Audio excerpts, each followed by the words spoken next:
परम प्रेममय ठाकुर मेरे, परम आराध्या जगत जननी शिशि बड़ी माँ, परम पूज्यपाद शिशि बरदा, परम पूज्यपाद शिशि दादा, परम पूज्यपाद शिशि आचार्य देव तत्सत ठाकुर परिवार के सकल सदस्यवृंद के चरण कमलों में मेरा कोटि कोटि प्रणाम।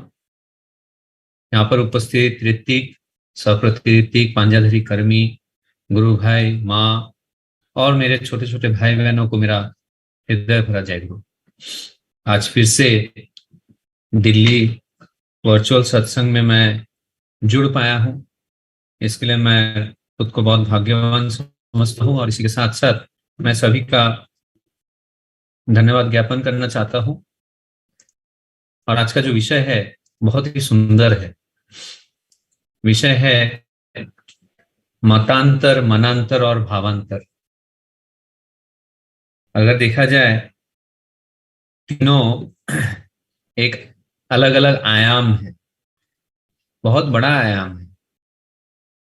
इस दिन दुनिया में जो भी कुछ घटित हो रहा है ये तीनों आयाम के वजह से ही हो रहा है।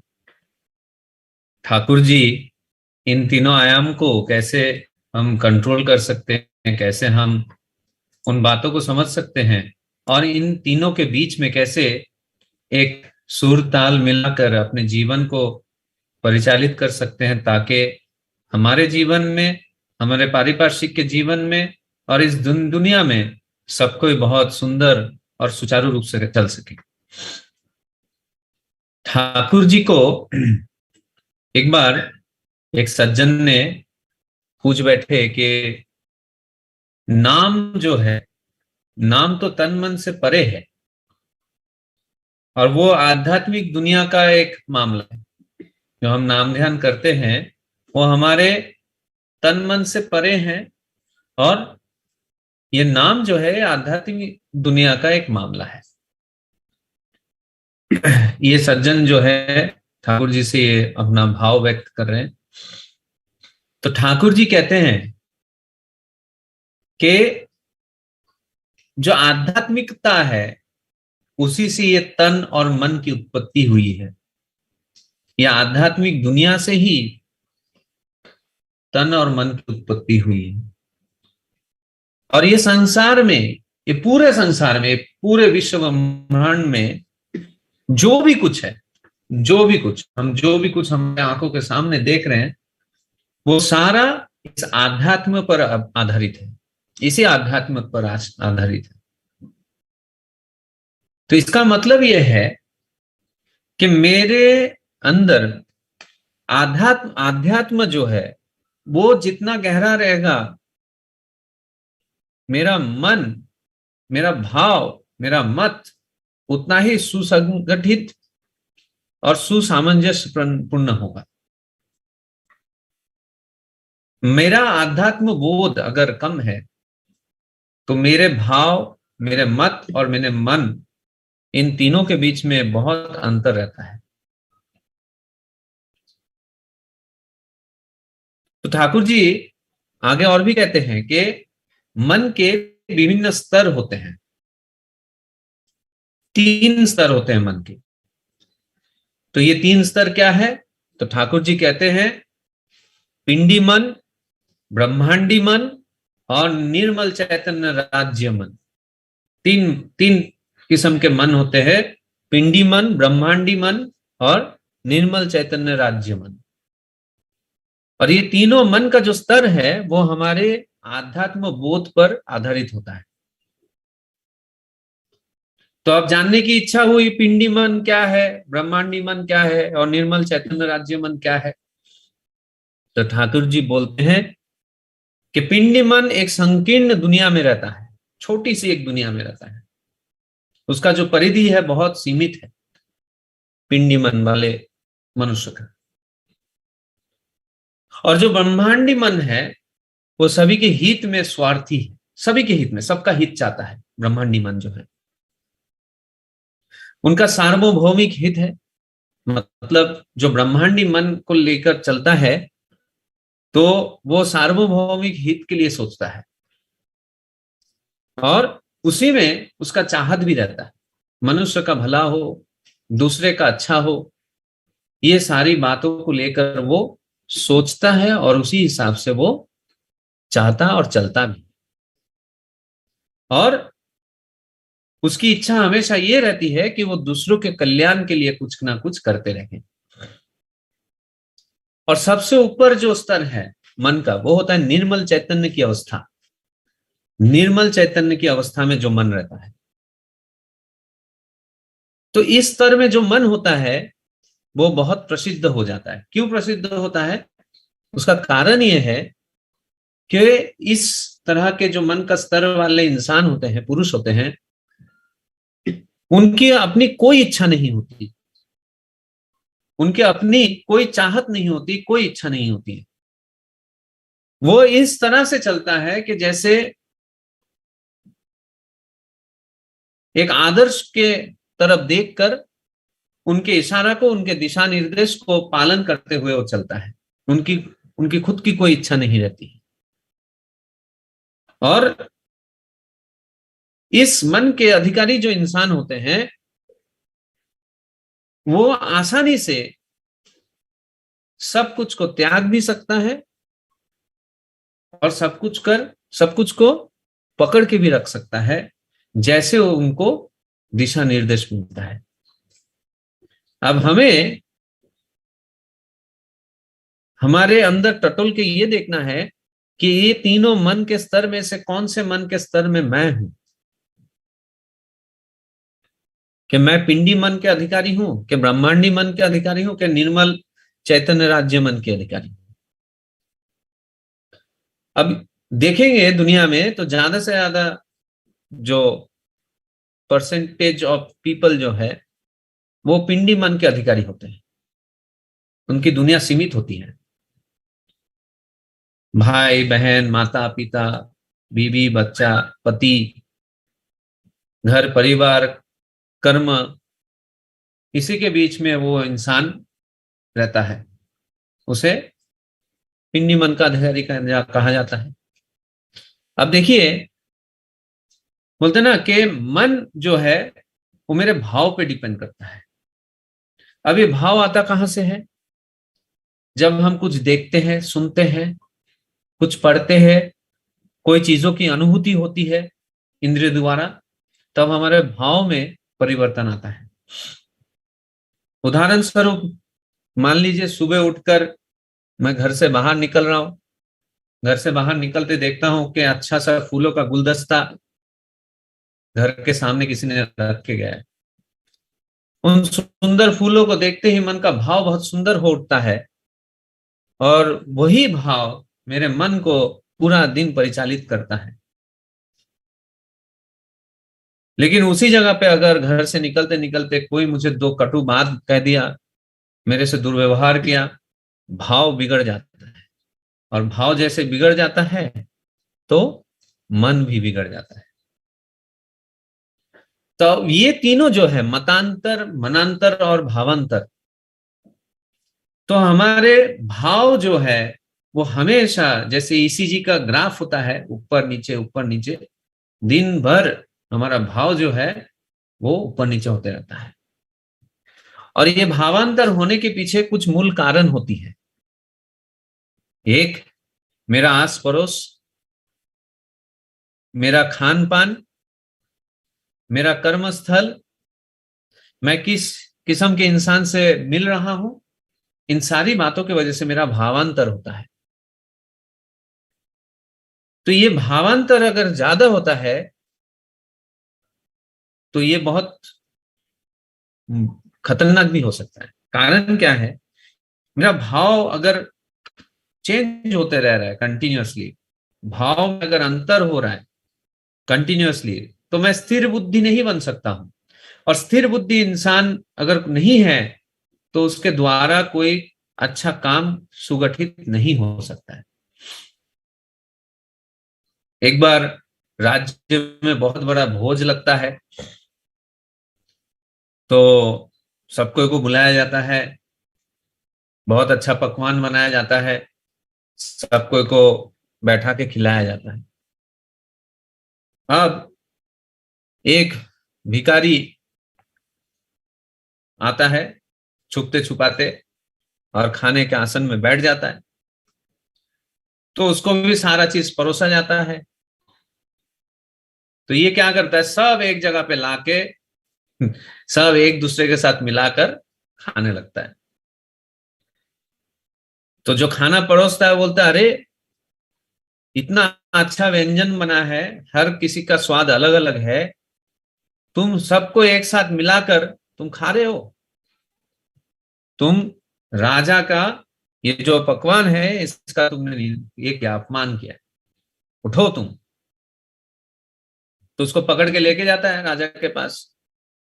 तो राजा को बोला जाता है कि इसका गलती क्या है। तो राजा उसे पूछता है कि तुमने ऐसा क्यों किया। तो कहता है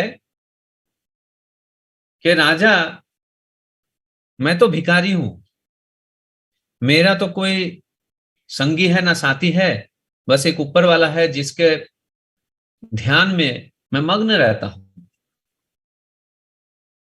तो मैं अगर आपके व्यंजन को अलग अलग तरीके से चखता हूं, तो किसी में शायद से तीखा है, किसी में शायद से कड़वा है, किसी में शायद से मीठा है। तो जितना बार जो स्वाद मैं चखूंगा, उतना बार मेरा भाव जो है ऊपर नीचे होगा। और अगर मेरा भाव ऊपर नीचे हो जाएगा तो मैं प्रभु के साथ जुड़ा हुआ कैसे रहूंगा। ये सुनकर राजा उठ जाते हैं और जाके उस भिखारी को प्रणाम करते हैं। तो भिखारी जो है अपना स्वरूप दिखाते हैं विष्णु जी बनकर। ये घटना कहने का तात्पर्य यह है कि मैं मेरे भाव को कैसे ठीक रखता हूं वो मेरे हाथ पे है। और वो भाव को ठीक रखने के लिए हमें कुछ अनुशीलन करना है। क्या अनुशीलन करना है? जो हमारे आदर्श, हमारे लिविंग आइडियल जो हमें देकर जाते हैं, तो उसके वजह से हम एक भावावस्था में रहते हैं। अब उसी भाव में परिवर्तन भी होता है। दीक्षा लेने से पहले का भाव सोचिए, दीक्षा लेने के बाद बाद वाला भाव सोचिए। कंटिन्यूअस ठाकुर जी का काम करते हुए जो आज जिस परिस्थिति में है, उस परिस्थिति में मन का भाव को सोचिए। हरि कथा सुनते हैं, ठाकुर जी का कथा सुनते हैं, भाव चरम में हो जाता है। तो ये जो बात है ये हमें समझना जरूरी है कि मेरा भाव में अंतर कैसा आ रहा है, क्या ये नीचे की तरफ जा रहा है या ये ऊर्ध्वगामी है। और इसके लिए मेरा भाव हमेशा ऊपर रहे, इसके लिए मुझे मेरे आदर्श से जुड़े रहना बहुत जरूरी है। और जब मेरा भावावस्था जब सेम रहता है, समांतर रहता है, तो मेरा जो भी काम है वो सही होता है। तो ठाकुर जी इसी बात पर अमल करते हुए बातचीत के दौरान ठाकुर जी ने अनादिदा बैठे थे, तो अनादिदा के ओर देखकर कहने लगे कि जो मैं उनको कहता हूं अगर वो वही करता है, मैंने उससे जैसे कहा है अगर उसी तरीके से वो करता है, तो समझ लेना कि उसके जिंदगी में उन्नति का कोई सीमा नहीं रहेगा। उसे उसके लिए खुद से कुछ करने की जरूरत नहीं होगी। ये अनादिदा को ठाकुर जी कह रहे हैं किसी एक इंसान को दिखाकर। तो साथ साथ ये भी कह रहे हैं कि अगर अटूट भक्ति दृढ़ ना होता है तो ये काम करेगा नहीं। मतलब मेरी भक्ति अगर उनके प्रति अटूट नहीं रहा तो मेरा मतांतर होगा, मेरा मतांतर हो जाए। ठाकुर जी मुझे जो बोलेंगे, मेरे आचार्य मुझे जो बोलेंगे, मैं उसमें मेरा दिमाग लगाऊंगा। लेकिन जहां पे भक्ति अटूट है, विश्वास दृढ़ है, वहां पे मैं मेरा कोई बुद्धि नहीं लगाता हूं और उनके कहने के मुताबिक मैं चल पड़ता हूं। ठाकुर जी एक जगह कहते हैं कि मतांतर होना अच्छी बात है, लेकिन मनांतर होना अच्छी बात नहीं। अगर देखोगे कि मतांतर होता है, जैसे मान लीजिए कि एक विषय में मैं और दादा चर्चा कर रहे हैं, तो जरूरी नहीं कि हम दोनों का मत एक हो, लेकिन जो भी मत रहेगा उसको मैं अच्छे से कोशिश करूंगा समझाने की। आज कॉर्पोरेट वर्ल्ड में जिसे कहा जाता है ब्रेनस्टॉर्मिंग, तो ब्रेनस्टॉर्मिंग शुरुआत होती है मतांतर से। किसी एक बात को लेके मेरा मत कुछ और है, मेरे कलीग का मत कुछ और है, लेकिन जब वो सही दिशा में सटीक भाव से सकारात्मक तरीके से उन सारे मतों को जब गहन विचार किया जाता है तो उसमें से कुछ अच्छा निकल आता है। लेकिन जब मतांतर होने की वजह से मनांतर हो जाता है कि मैंने कुछ मेरा मत रखा, सामने वाले ने कुछ मत रखा, और उस बात में हम ऐसे दृढ़ हो चुके हैं, ऐसे रिजिड हो गए कि उसके वजह से हमारे दोनों के मन के बीच में एक अंतर पैदा हो गया, तो ऐसा मतांतर अच्छी बात नहीं। तो ठाकुर जी ने कहे कि ऐसी परिस्थिति, ऐसी परिवेश कभी भी नहीं कायम करना चाहिए जिससे मतांतर होते होते मनांतर हो जाए। जिस समय तुम्हें यह पता चलता है कि मतांतर की वजह से मनांतर होने का शुरुआत हो रहा है, वहीं पर रुक जाओ, वहीं पर रुक जाओ। संघर्ष होंगे, ठाकुर जी कहते हैं संघर्ष होंगे, मतों का संघर्ष होगा। अगर मन का संघर्ष होना शुरू हो जाए तो यह नकारात्मक परिस्थिति ही पैदा करता है। तो ठाकुर जी मतांतर के बारे में ये कहते हैं कि जब समायोजन होता है, मतों का जब समायोजन होता है, तब काफी सारे मुश्किलें कम हो जाती हैं। समायोजन का बात कहें ठाकुर जी, मतों का। जब मत मेरा नियंत्रित रहता है तो मेरा मन के अंदर, हमारे बीच में मनों का अंतर नहीं होता है। ऐसा भी हो सकता है कि कोई प्रलोभन दे रहा है, कोई रुचि दिखा रहा है, किसी वासना या तो किसी कामना के वजह से ऐसा असहमति का प्रकाश कर रहे हैं कि नहीं, तुम जो कह रहे हो वो सही नहीं है। शायद से मेरे उस कहने के पीछे कोई एक प्रलोभन है, या किसी बात की रुचि है, या तो फिर मेरा कोई एक कामना है जिसके वजह से उस इंसान का मत को मैं ठुकरा रहा हूं। अगर ऐसी बातें होती है तो उसी वक्त उन बातों से हमें निकल जाना चाहिए, कारण इससे मनांतर की सूत्रपात होती है। तो ठाकुर जी से पूछा जाता है कि ठाकुर जी, अगर ऐसी अवस्था तैयार हो जाए जहां पे मतांतर होते होते मनांतर की अवस्था आ जाए, तो वहां पे क्या करना चाहिए, या फिर इस समय को, इस परिस्थिति को कैसे टालना चाहिए, या तो कैसे हैंडल करना चाहिए। तो ठाकुर जी कहते हैं, अगर तुम्हारी भक्ति सही है, तुम्हारे आदर्श के प्रति तुम्हारा लगाव और खिंचाव अगर सही है, तो इससे कोई नुकसान नहीं होता है। क्योंकि जब हम सबको ही हमारे प्रिय परम के प्रति जब समर्पित रहते हैं, तो हमारे चरित्र में झुकने का एक आदत सी हो जाती। झुकना मतलब कि नहीं, जहां पे मन का अंतर होने वाला है वहां पे मुझे झुक जाना चाहिए। कारण क्या है? ठाकुर जी की एक ही फिलॉसफी कि एक मनुष्य को वो नहीं छोड़ सकते हैं किसी भी कारण की वजह से। मेरा मत अगर सही है, सामने वाले का मत अगर गलत है, फिर भी वो अगर ये कोशिश कर रहा है कि नहीं उसी का बात माना जाए, तो उस हालात में खुद थोड़ा पीछे हो जाना चाहिए, लेकिन उसके सर्व मंगल का प्रार्थना ठाकुर जी के चरणों में करना चाहिए। एक ना दिन वो इंसान समझ जाता है कि उसका जो मत था वो गलत था। इससे मतांतर नहीं, मनांतर नहीं होता है, इससे प्यार बना हुआ रहता है। लेकिन ये शक्ति, ये बल कहां से मिलेगी? जब मैं मेरे प्रिय परम के प्रति भक्ति श्रद्धा संपन्न होकर तो हमारे जीवन में सर्वोपरि मानकर चलता हूं, और इसी से मतांतर खत्म होता है, मनांतर भी खत्म होता है, और भावों का संचार होता है। ये एक दूसरे के साथ जुड़ा हुआ है और इसी तरीके से ये काम करता है। कितना सुंदर भाव से ठाकुर जी इन सारे बातों को समझाएं। तो हमें हमेशा ये ख्याल रखना चाहिए कि भले मतों का अंतर हो लेकिन मन का अंतर ना हो। भाव जब समान रहता है, उनके प्रति लगा हुआ रहता है, तो भले मतांतर हो लेकिन मनांतर नहीं होता है। शायद से मेरा समय सीमा खत्म हो चुका है, मैं ज्यादा समय नहीं लूंगा। दादा आप बता दीजिए। जी दादा, समय हो रहा है। ठीक। तो यही आग्रह सबसे है कि हम लोग ठाकुर जी को लेकर चल रहे हैं। समाज में लोगों को लेकर हमें चलना है, लोगों के बातों को लेकर चलना है, लोगों के मतों को लेकर चलना है, लेकिन कभी भी मन को छोड़कर नहीं, भाव को छोड़कर नहीं। इन्हीं शब्दों के साथ यहाँ पर उपस्थित सभी दादा माँ, छोटे छोटे भाई बहनों का सर्वांगीण मंगल प्रार्थना करता हूँ ठाकुर जी के चरणों में, और करजोड़ निवेदन करता हूँ कि इसी तरह से ठाकुर जी अपनी कृपा हमारे ऊपर बरसाते रहें